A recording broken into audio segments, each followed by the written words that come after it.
Welcome back and welcome to my December wrap up. Okay, so I said that I needed to read 45 books or things in the month of December to reach my Goodreads goal.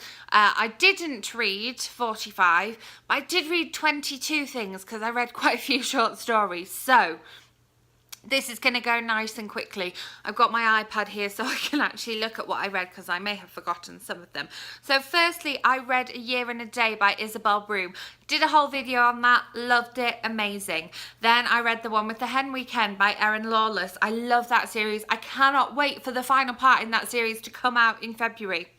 I also read The Girl with the Lower Back Tattoo by Amy Schumer. That was really funny and I really enjoyed that, and it kind of kicked off me wanting to read some more celebrity memoirs, celebrity autobiographies. Then I finished off reading short story anthology quick reads titled The Anniversary, which is edited by Veronica Henry, and I have done a video on this one, so if you want to look back and find out my thoughts on this one, just click below.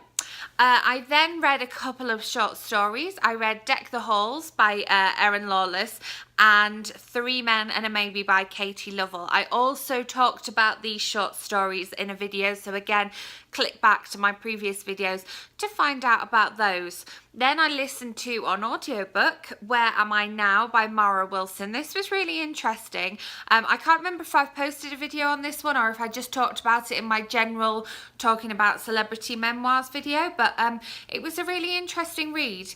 Then I also listened to George by Alex Gino. I pretty much listened to this in 2 solid sittings because it was quite a short audiobook because it was a middle grade book, but I really enjoyed that and I have reviewed it on my blog, so if you want to find out that, then click to my blog below. I think I reviewed it on Friday there.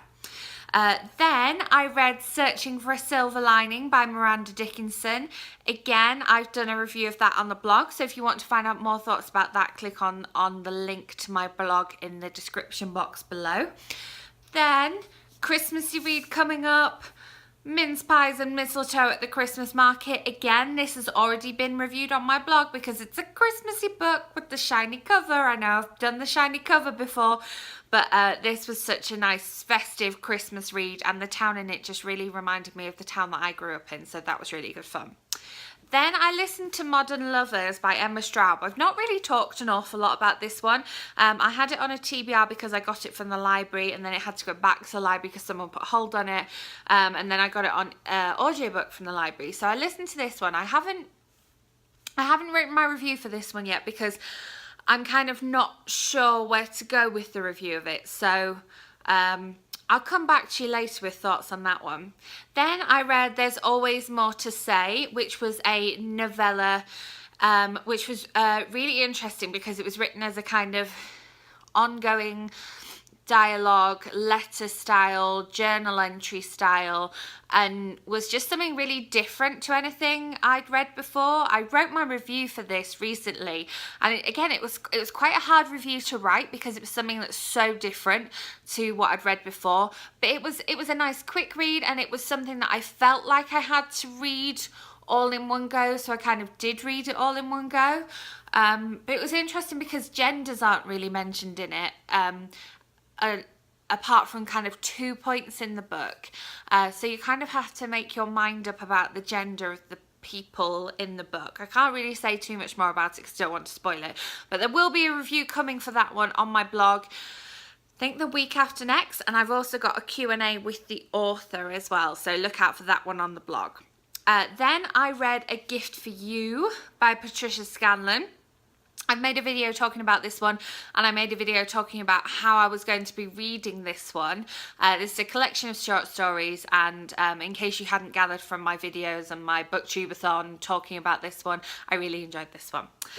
Then I read The One We Fell in Love With by Paige Toon. I absolutely loved this. I read it all in a day. It's got the shiny gold cover as well. I read it in a single day. It's about identical triplets and the one they fell in love with. So you can tell there's plenty of kind of scandal to come in this one, but I did absolutely love this book. Then I read another novella. I read The Shoe Addict's Christmas by Beth Harbison. I read this on ebook. I hadn't read anything else in the Shoe Addict series, but it kind of made me want to, because I am a shoe addict myself. Then I read Instructions for a Second-Hand Heart by Tamsin Murray. I am going to make a video on this one because I think it needs to be talked about, and the review of this one is going to be up on my blog next week, so look out for that one. Then I finished reading Darcy Burdock, Sorry About Me. It's more like purple and gold. We've got a lot of purple and gold here. I started reading this one out loud to my class, I think like last year probably, and I kind of never finished it, and so I really wanted to leave the year with me not having too many on my currently reading pile on Goodreads, so I sat down and I just finished this one, and I had to read it out loud because I had to read them out loud because that's how I'd started reading them. So I'm going to make a video on the whole Darcy Burdock series. I've got one more on my shelf to read, and then the next one is coming out I think in February, so I'm going to time it around about that one because I'm just such a big Darcy Burdock fan, and whether you are a child, a teenager or an adult, I think everybody can learn something from these books, and they're so much fun and such quick reads.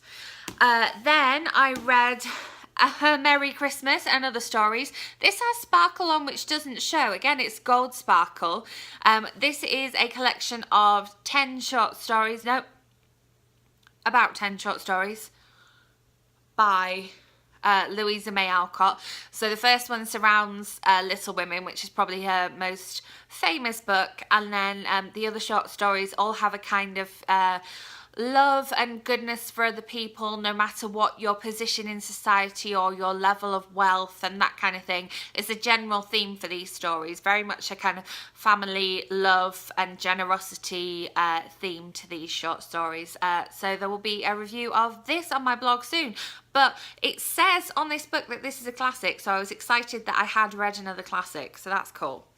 And then I read 3 of Katie Lovell's Meet Cute series short stories. I read The Boy at the Bakery, The Boy at the Beach, and The Boy Under the Mistletoe, and they were really good fun, and definitely something which was good to have to read at this really busy time of year. So whether it's Christmas, my birthday, New Year, I could be reading these 20-page short stories around other things as well. So those are the 22 things that I read in December. I had a really good kind of reading resurgence, and it's given me really good motivation for the start of the year as well. So I'm excited to get on with my January TBR. I will have my January TBR up for you tomorrow, so you can see what kind of thing that I want to read in January. You might have got an idea of the kind of thing that I want to read in my Bout of Books video, but I'll have my January TBR, couple of those books I talked about, my Bout of Books wrap up, and that's what's kind of coming soon. So I will have another video soon. Sorry about the length of this video. I'll see you then. Bye.